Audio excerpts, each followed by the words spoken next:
કોંગ્રેસે ગત રાષ્ટ્રીય અધિવેશનમાં સમગ્ર દેશમાં પોતાની પાર્ટીને મજબૂત કરવા માટે ગુજરાતથી શરૂઆત કરવાનો નિર્ણય લીધો છે। આ અંતર્ગત રાહુલ ગાંધી 2 દિવસના ગુજરાત પ્રવાસે છે।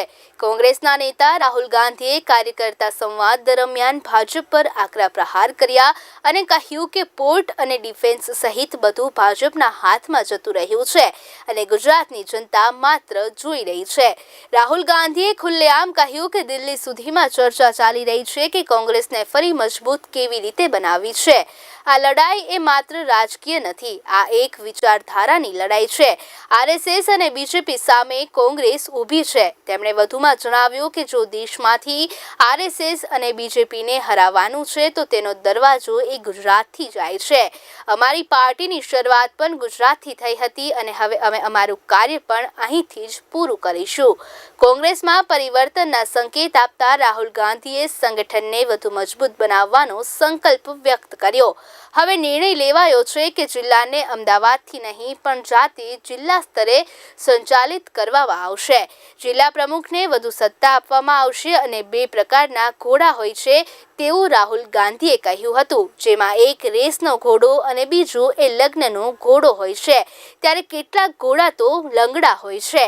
કોંગ્રેસ ક્યારેક રેસના ઘોડાને લગ્નમાં દોડાવે છે અને હવે આમ આ ભૂલ સુધારવાની છે।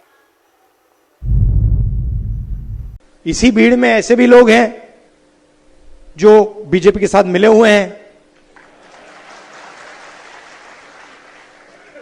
उनको हमें आइडेंटिफाई करना है ना, आइडेंटिफाई करना है